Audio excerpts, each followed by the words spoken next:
হয়তো আপনারা এখনো DDR4 র্যাম ব্যবহার করছেন, অনেকে DDR5 র্যামে আপডেট করেছেন, কিন্তু টেকনোলজি কিন্তু থেমে থাকে না। মেমোরির নতুন generation DDR6 already under development and খুব দ্রুতই এটা আসতে চলেছে মার্কেটে। আমরা আজকের ভিডিওতে জানবো DDR6 র্যামের আর্কিটেকচার কেমন হবে, DDR5 এর থেকে ডিফারেন্স কেমন হবে, টেকনোলজি, স্পিড, ব্যান্ডউইথ, ল্যাটেন্সি কতটা আপডেট হচ্ছে, সার্ভার, গেমিং, এআই এবং হাই পারফরমেন্স কম্পিউটিংয়ে এর ইম্প্যাক্ট কেমন হবে। তাহলে চলুন শুরু করা যাক। প্রথমে একটু ব্যাকগ্রাউন্ড দেখে নিই। DDR র্যাম যাত্রা শুরু করেছিল সেই 2000 সালের দিকে। 1 জুন 2000 সালে কম্পিউটার সিস্টেমকে আরো বেশি ফাস্ট করার জন্য প্রথম লঞ্চ হয় DDR1 র্যাম। তারপর 2003 সালে DDR2, 2007 সালে DDR3, 2014 সালে DDR4 এবং 2021 সালে লঞ্চ হয় DDR5। তো এখন পর্যন্ত DDR র্যামের 5টি জেনারেশন লঞ্চ হয়েছে। এখন DDR মানে হলো ডবল ডেটা রেট। এটা এক ধরনের SD র্যাম যেটা এক ক্লক সাইকেলে 2বার ডেটা ট্রান্সফার করতে পারে। DDR এর আগের মানে 2000 সালের আগে যখন SD র্যাম ইউজ হতো, সেগুলো এক ক্লক সাইকেলে মাত্র একবার ডেটা পাঠাতে পারত। এখন DDR এর কারণে সেটা ডবল হয়েছে।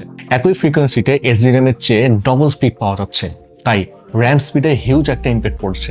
এখন যেমনটা আমরা দেখছি, DDR এর বিভিন্ন জেনারেশনে মেইন আপডেটটা হয়েছে clock speed, bandwidth, power efficiency and আর্কিটেকচারে। যেমন DDR4 এর স্পিড শুরু হয়েছিল 1600 থেকে 3200 মেগা ট্রান্সফার পার সেকেন্ড রেঞ্জে। DDR5 এখন যাচ্ছে 4800 থেকে 8400 মেগা ট্রান্সফার পর্যন্ত। আর শোনা যাচ্ছে DDR6 এর স্পিড হবে 12800 মেগা ট্রান্সফার থেকে 17000 মেগা ট্রান্সফার পর্যন্ত, মানে ডবল ব্যান্ডউইথ DDR5 এর তুলনায়। আচ্ছা, এখন একটা প্রশ্ন আসতে পারে যে DDR5 তো নতুন এসেছে, এখনই কেন DDR6 নিয়ে এত আলোচনা? প্রথম কারণ হলো এআই এবং মেশিন লার্নিং।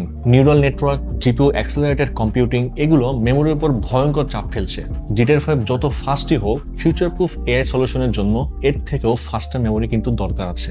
দ্বিতীয় কারণ হলো ডেটা সেন্টার এবং হাই পারফরমেন্স কম্পিউটিং, যেটাকে শর্টকাটে বলা হয় HPC। Cloud service, big data analytics এগুলো DDR6 এর হাই ব্যান্ডউইথ এবং লো ল্যাটেন্সি ছাড়া হ্যান্ডেল করা পসিবল হবে না। তৃতীয় কারণ হলো গেমিং এবং গ্রাফিক্স। গেম যত রিয়েলিস্টিক হচ্ছে, texture, AI, NPC, open world simulation সবকিছু হ্যান্ডেল করতে মেমোরি স্পিড বাড়ানো অনেক ইম্পর্টেন্ট। DDR6 কিন্তু সেই জায়গায় অবশ্যই ফিউচার একটা সলিউশন। চলুন তাহলে জানি কেমন হবে DDR6 এর আর্কিটেকচার, কারণ আসল খেলা কিন্তু এর ভেতরেই। আমরা সবসময় র্যামের বাইরে থেকে শুধু গিগাহার্টজ বা স্পিড শুনে থাকি, কিন্তু ভেতরের কাজটা আর্কিটেকচারের মাধ্যমে হয়। DDR6 আসলে DDR5 এর মতোই SD র্যাম বা সিনক্রোনাস DRAM বেসড, কিন্তু এখানে কয়েকটা বড় চেঞ্জ আনা হচ্ছে। প্রথমত বাস উইডথ এবং চ্যানেল স্ট্রাকচার। DDR5 এ আমরা পেয়েছিলাম 32 বিট চ্যানেল পার DIMM। DDR6 এ পসিবিলিটিস আছে 64 বিট পার চ্যানেল, মানে একটা DIMM module double data pass করতে পারবে। এতে যেটা হবে, ব্যান্ডউইথ সরাসরি ডাবল হবে, কম ল্যাটেন্সিতে অনেক বড় ডেটা একসাথে হ্যান্ডেল করা যাবে। তারপর প্রিফেচ বাফার। DDR4 এ ছিল 8N প্রিফেচ, DDR5 এ এটা হচ্ছে 16N, আর DDR6 এ সেটা হয়ে যাচ্ছে 32N প্রিফেচে। মানে হচ্ছে CPU একসাথে যতটা ডেটা বার্স করতে পারবে সেটা দ্বিগুণ বেড়ে যাবে। এটা গেমিং, এআই, মডেল লোডিং এবং হাই ফ্রেম রেট ভিজুয়ালাইজেশনে বিশাল ইম্প্যাক্ট ফেলবে। তারপর ক্লক স্পিড এবং সিগন্যালিং। DDR6 এর বেস ক্লক ফ্রিকোয়েন্সি 6400 মেগাহার্টজ থেকে শুরু হয়ে 8500 প্লাস মেগাহার্টজ পর্যন্ত যেতে পারে। কিন্তু যেহেতু এটা DDR মানে ডবল ডেটা রেট, তাই ইফেক্টিভ ট্রান্সফার রেট হবে 12800 মেগা ট্রান্সফার পার সেকেন্ড থেকে 17000 plus mega transfer per second. এখনকার DDR5 সর্বোচ্চ 8400 মেগা ট্রান্সফার পার সেকেন্ড পর্যন্ত গিয়েছে। সোজা কথা, DDR6 হবে অন্তত ডবল ফাস্টার। ওকে, তারপর ব্যান্ডউইথ। এটা আসলে ডিপেন্ড করে clock speed, bus width, transfer per সাইকেলের উপর। DDR5 এর সর্বোচ্চ ব্যান্ডউইথ প্রায় 51.2 Gbps পার DIMM, আর DDR6 এর টার্গেট ব্যান্ডউইথ হতে পারে 128 Gbps পার DIMM পর্যন্ত। মানে এক স্টিক DDR6 র্যাম আজকের দুইটা হাই এন্ড DDR5 এর র্যামের সমান।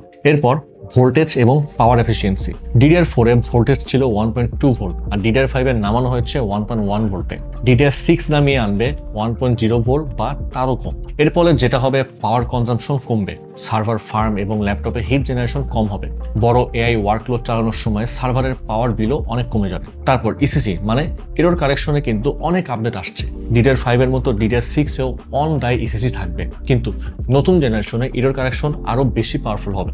এখন এটা কেন দরকার? কারণ যখন এত হাই স্পিডে ডেটা ট্রান্সফার হবে, মানে 17000 মেগা ট্রান্সফার পার সেকেন্ড রেটে, তখন সিগন্যাল লস বা বিট এরর হওয়ার পসিবিলিটি অনেক বেড়ে যায়। ECC এগুলো ফিক্স করবে। এখন একটা প্রশ্ন, DDR6 কি পুরনো মাদারবোর্ডে লাগানো যাবে? অ্যান্সার হলো না, কারণ DDR6 এর জন্য নতুন DIMM স্লট ডিজাইন এবং নতুন মেমোরি কন্ট্রোলার লাগবে। তাই 13 জেন বা 14 জেন ইন্টেল কিংবা AMD এর AM5 প্ল্যাটফর্ম DDR6 সাপোর্ট করবে না। এটার জন্য আলাদা নতুন চিপসেট বা নতুন মাদারবোর্ড আসতে হবে। এখন DDR5 ভার্সেস DDR6 এর একটা কম্পারিজন টেবিল দেখাবো কতটা আপডেট হতে যাচ্ছে DDR6 RAM। প্রথমে কথা বলবো DDR5 এবং 6 এর প্রিফেচ বাফার নিয়ে। DDR5 এর প্রিফেচ বাফার হচ্ছে 16N, যেটা DDR6 এ হতে পারে 32N। এরপর আসছে বেস ক্লক 4800 মেগাহার্টজ হচ্ছে DDR5, আর DDR6 এ হতে পারে 8500 মেগাহার্টজ পর্যন্ত। তারপর ট্রান্সফার রেট, DDR5 এর এখন বর্তমান ট্রান্সফার রেট হচ্ছে 4800 থেকে 8400 মেগা ট্রান্সফার পার সেকেন্ড পর্যন্ত, বাট DDR6 এ সেটা হতে পারে 12800 থেকে 17000 plus mega transfer per second পর্যন্ত। এরপর ব্যান্ডউইথ 51.2 Gbps হলো DDR5 এর ব্যান্ডউইথ, আর DDR6 এর হতে পারে 128 Gbps। DDR5 এর ভোল্টেজ 1.1 ভোল্ট, যেটা DDR6 এ হতে পারে 1.0 ভোল্ট অথবা তারও কম। DDR5 এর ACC হচ্ছে অন ডাই, যেটা DDR6 এ হলো ইমপ্রুভ অন ডাই ACC। তো DDR6 RAM চলে এলে 4টি সেকশনে বড় ধরনের রেভলিউশন হবে। প্রথমত গেমিং পারফরমেন্স, যেহেতু DDR6 এর স্পিড থাকবে প্রায় 12800 মেগাহার্টজ থেকে 17000 মেগাহার্টজ পর্যন্ত, এর মানে হলো CPU থেকে GPU তে ডেটা ফিডিং অনেক ফাস্ট হবে। এখনকার DDR5 গেমে 1% লো FPS বটলনেক কমাতে পারে, DDR6 এটাকে আরো স্মুথ করে দেবে। সামনে যেসব গেম রিলিজ হবে লাইক GTA 6, বিশাল ম্যাপ, অনেক NPC আর ডাইনামিক এনভায়রনমেন্ট লোড করবে। DDR6 এর হাই ব্যান্ডউইথের কারণে টেক্সচার স্ট্রিমিং আর ওয়ার্ল্ড লোডিং অনেক ফাস্ট হবে। আর স্পোর্টস টাইপ গেমস যেখানে প্রতিটা মিলিসেকেন্ড অনেক ইম্পর্টেন্ট, সেখানে DDR6 এর কম লেটেন্সি অ্যাডভান্টেজ প্লেয়ারকে এক্সট্রা এজ দেবে। যদি DDR5 এ 200 FPS পান, DDR6 এ সেটা হবে 230 থেকে 240 FPS পর্যন্ত। আর সবচেয়ে বড় ডিফারেন্স হবে ফ্রেম টাইম কনসিস্টেন্সিতে। তারপর ভিডিও এডিটিং ও 3D রেন্ডারিং, 8K র ফুটেজ, রেড ডিজিটাল সিনেমা বা B-RAW ফাইল এডিট করতে প্রচুর মেমোরি ব্যান্ডউইথ দরকার হয়। DDR6 এ দ্বিগুণ স্পিড, টাইমলাইন স্ক্রাবিং আর প্রিভিউতে অনেক স্মুথ করে দেবে।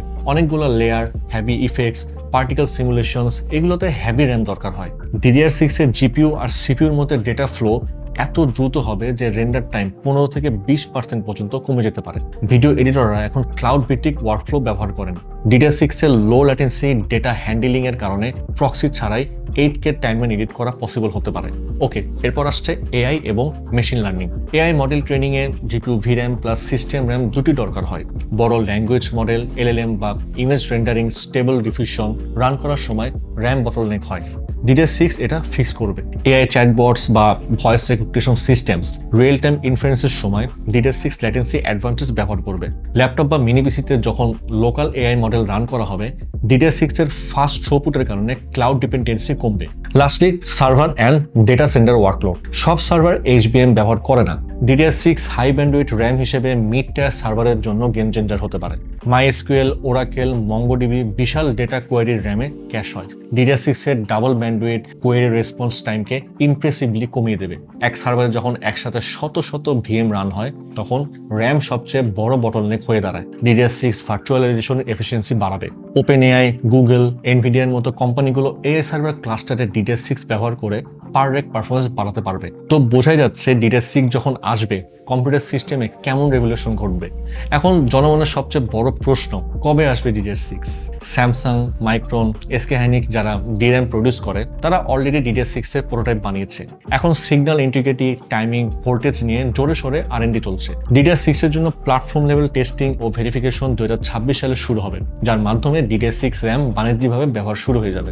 তো সব মিলিয়ে বলা যায় 2027 সাল নাগাদ আমরা পেতে যাচ্ছি DDR6 RAM। আরেকটা কথা বলে রাখছি, DDR6 এ DIMM এর পরিবর্তে CAMM2 ফর্ম ফ্যাক্টর ব্যবহার করা হতে পারে, যেটা আরো কম্প্যাক্ট।